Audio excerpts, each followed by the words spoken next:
Menggelar yang namanya eksekusi perda, tapi insya Allah kita masih memberikan sanksi sosial, ya. Kita tidak ada memberikan sanksi administratif karena ini masih butuh waktu. Kita masih menunggu dari Mendagrinya, ya, tentang perda yang kita telah disahkan oleh provinsi dengan gubernur dengan DPRD provinsi. Nah, alhamdulillah hari ini bersama nih saya didampingi dari Kajari, dari Dandim, dari Kapolresta, ya. Hari ini kita ingin melihatkan ke masyarakat Provinsi Sumatera Barat, khususnya Kota Padang, bahwa kita serius, ya, untuk memutus mata rantai ini. Insya Allah kita tidak akan melakukan PSBB. Insya Allah, ya, doakan mudah-mudahan kita tidak PSBB. Karena kita rasakan semua, masyarakat juga rasakan semua dampak dari PSBB tersebut. Dan masyarakat mendukung, ya. Setelah 1 minggu kita melakukan sosialisasi, masyarakat mendukung. Bagus Pak, katanya. Ini bagus kita terapkan.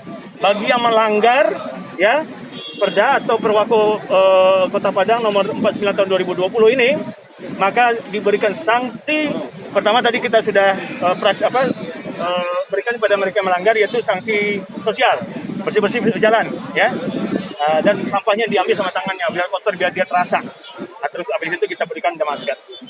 Nah, kalau dengan orang yang sama masih tetap melanggar, maka mereka akan diberikan sanksi administratif, ya, ada sampai hukumannya 250.000.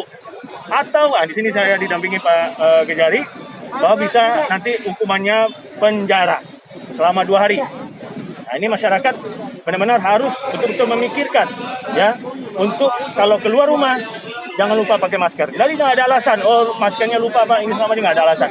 Karena perdanya sudah akan kita eksekusi mulai hari ini, insya Allah. Pak, untuk mekanisme tahu orang itu 2 kali melanggar gimana Pak? Ini sudah dicatat namanya, ini juga dicatat tadi, sudah ada 60-an kita dapat. Kita juga tadi keliling lokasi-lokasi, ada 3 tempat, kita catat, ada sekitar 30-an kita kumpulkan. Mungkin hari ini sudah hampir 100. Lebih kurang 100, dan ini akan lanjut terus, ya Pak. Kita akan lanjut terus besok dan besok sampai masyarakat insya Allah paham. Yang Padang ini kita doakan insya Allah khusus untuk Kota Padang bisa menuju zona hijau insya Allah. Semuanya kita cari semuanya, ya. Penindakan kapan mulai dilakukan? Penindakan itu ya kita masih menunggu kepastian dari Mendagri, ya. Kita sampaikan apa adanya. Kalau seandainya sudah disahkan oleh Mendagri, sudah diberikan nomor dan disahkan, sudah bisa dilakukan. Tapi kita bertahap, ya, tidak langsung serta-merta hukuman penjara. Kita berikan sanksi sosial dulu. Nah, biar dia biar dia siap-siapkan diri. Tapi kalau orang yang sama kembali lagi melakukan pelanggaran, maka kita lanjut berikan sanksi administratif. Ya, sanksi sosial. Semuanya, mau pengendara, mau berjalan kaki, siapa yang keluar dari rumahnya nggak pakai masker, kita ambil. Sama. Tadi dari pasar kita dari pasar raya, ada dapat sekitar 5 orang, maaf, 5 orang, ya. 5 orang. Ya, kita pakai per waktu aja. Ya. Kalau udah dirilis oleh Mendagri, itu udah nggak ada lagi ampun buat pelanggar. Ya, kalau seandainya dia sudah 2 kali melakukan pelanggaran, ya kita serahkan sama pengadilan dari Kejari, mungkin langsung hukuman penjara, hukuman di pidana, ya.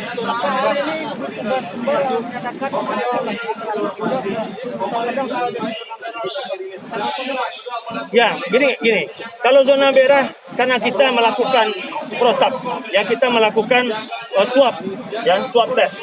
Kalau Padang tidak melakukan swab test, mungkin nggak zona merah. Paham aja kita. Tapi karena Padang patuh, ya, kita patuh perintah, kita ikut perintah pemerintah pusat, pemerintah provinsi, kita lakukan swab tiap hari. Sehingga kita bisa mendapatkan siapa-siapa yang positif corona ini. Jadi artinya gini, kalau kita melakukan ini artinya ya kita memang memberikan pemberitahuan kepada masyarakat Kota Padang itu disiplin. Nah, untuk saat ini kondisi Kota Padang ya merah. Ya, tapi insya Allah bersama-sama kita dengan Forkopimda, Kota Padang, Provinsi, kita akan wujudkan Kota Padang yang insya Allah nantinya menuju zona hijau. Protapnya itu zona merah itu ada batasan-batasan, misalnya dilarang keluar rumah, dilarang aktivitas kerja, Untuk sebagian akan kita terapkan. Kalau kita larang bekerja atau kita tutup usaha-usaha, berarti kita PSBB lagi. Kita nggak mau PSBB.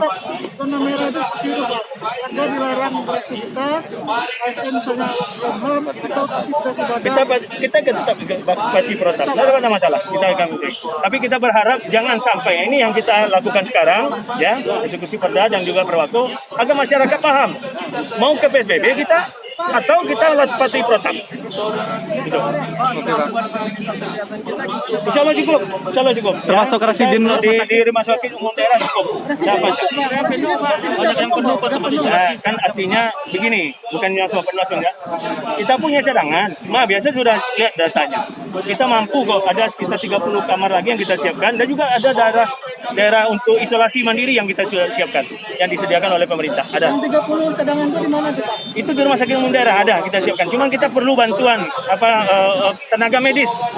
Kita butuh tenaga medis bantuannya. Itu aja. Berapa medisnya, Pak? Ya, lebih kurang sekitar itu, sekitar berapa ya? 30. Berapa rumah sakit? Kita udah bisa coba nanti ambil dari puskesmas saja, insya Allah. Kalau saya Kita yang udah penuh sekarang, Pak. gimana? Berapa rumah sakit yang udah penuh kita sekarang? Ya rumah sakit yang penuh ya artinya yang ada di Kota Padang ya. Yang di Kota Padang itu seperti Rumah Sakit Umum Daerah M Jamil, Semen Padang Hospital ya. Unan juga ya, Unan. Nah, itu yang udah penuh dan insya Allah nanti kita akan koordinasi terus tiap saat bagaimana jumlah pasien yang akan kita terima dan pasien yang sudah sembuh. Gitu loh. Terima kasih Pak. Untuk Penindakan ini masker ada penentuan maskernya nggak Pak? Maksudnya? Masker yang ditentukan yang tidak menggunakan masker ini gitu. Oh enggak. Pokoknya yang Nggak penting harus pakai pakai masker. Ya, masker pakai kesehatan masker ya, karena ini masker inilah satu-satunya ya alat yang bisa melindungi kita sementara sebelum vaksinnya kita temukan. Berarti tidak harus pakai masker kesehatan ya Pak? Kalau bagus pakai masker kesehatan ya nggak apa-apa. Tapi yang penting kita mengharapkan masyarakat nutup wajahnya ya. Karena bagaimanapun juga penyebaran dari virus ini kan melalui droplet. Ya, droplet. Tapi kalau seandainya kita pakai masker kain kayak atau apa kan masih tertahan kan? Daripada mereka nggak pakai masker, muncrat kemana-mana kan? Pak, berarti lokasi untuk hari ini berapa jumlahnya Pak? Lokasinya? Lokasi semuanya saya kebetulan tadi ada empat ya. Kita mobile yang stay sini. Yang stay sini kita mobile tadi sama-sama kita mobile. Nah, ini kita lihat ternyata alhamdulillah udah banyak nampak ya 60 orang Pak. 60 orang. Jadwalnya Pak, jam berapa sampai jam berapa? Hari ini ya saya rasa mungkin saya cukupnya aja lah. Yang penting kita sudah nyalakan dan tiap hari kita akan jalankan. Kita di backup loh oleh Bapak Polresta dan juga Bapak Dandim dan juga Bapak Kejari dan juga Pengadilan Negeri dan juga ada Kasat Pol PP. Kita semua bekerja sama ya insya Allah untuk mewujudkan bagaimana supaya yang penyebaran ini bisa kita putus insya Allah.